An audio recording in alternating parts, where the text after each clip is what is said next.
given a lot of their time and effort to the homeless community and to serve as a voice for the marginalized. I'd like to introduce the person who's introducing the nominee.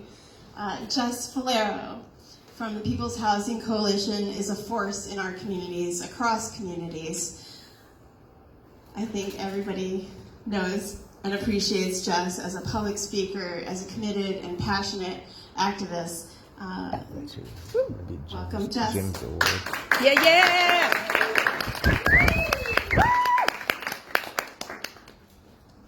When Kelly asked me to introduce this person, I'm more than happily obliged. I am very privileged to know this person, and I am just so grateful that I've been able to work beside this person for as long as I have, especially at the beginning of my activism.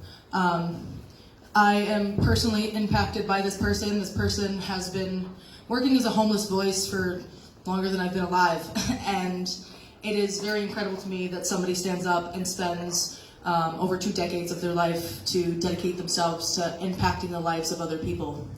I'm so happy to tell Mr. Jim Devine to come up here and accept the recognition that he so deserves.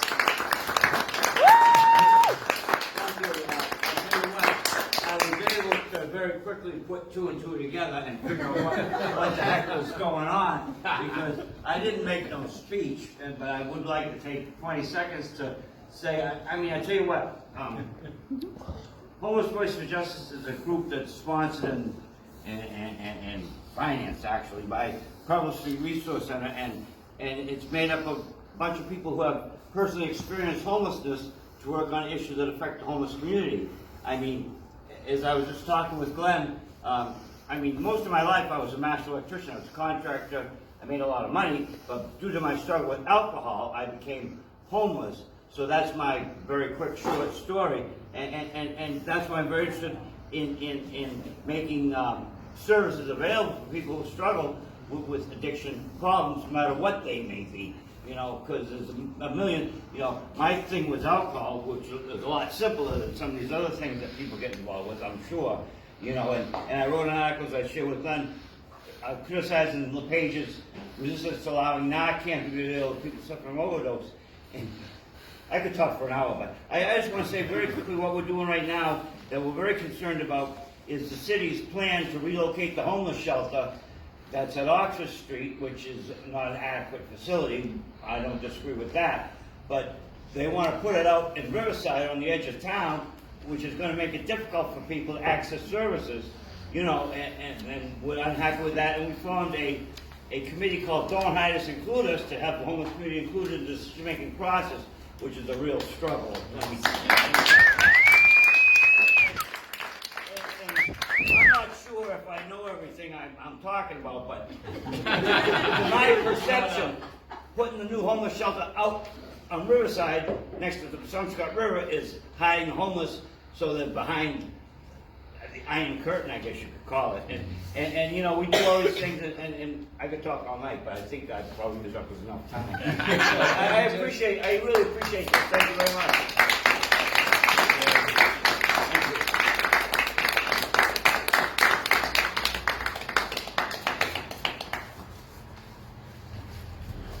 The next category we have is the all-cause activist.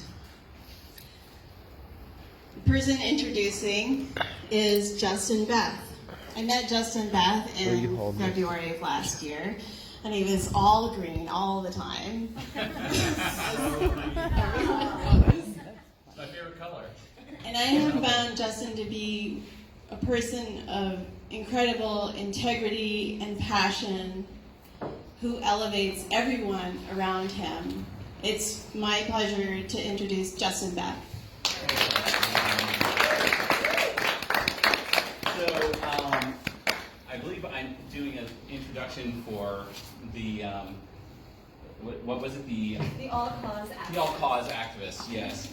And so this person, I've only met fairly recently, and I'm just so impressed by his dedication to the issues that are facing the most marginalized communities, and really putting himself out there.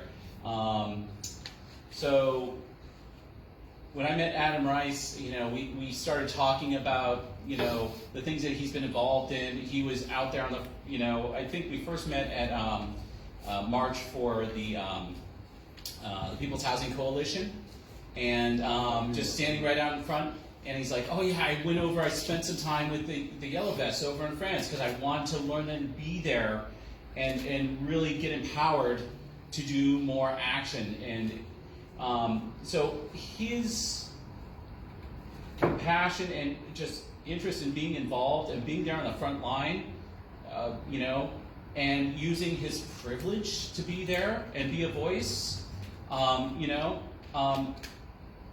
Adam is just tirelessly working and giving of himself, whether it's, protesting against ICE, for days on end.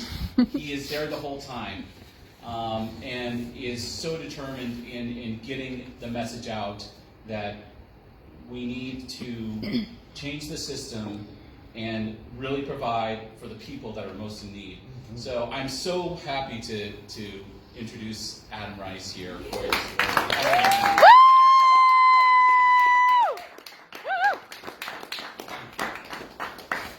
So I didn't really prepare anything. I didn't know. My method is love. My message is love. Like, we're all in this together. Like, I don't care at this point how people got to this point of like protesting or educating or volunteering. Like, there's problems, we all get it, and love is the solution. Love is the remedy.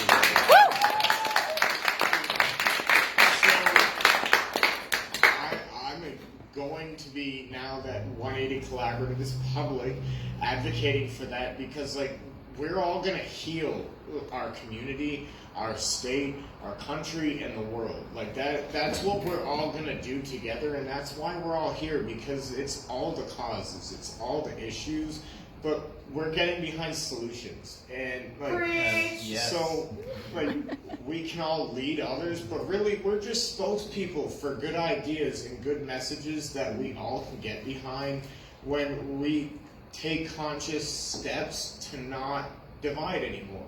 Like, come together and love and make the world a better place. So thank you for nominating me. This is just what people should be doing. Like, that's it. Yeah.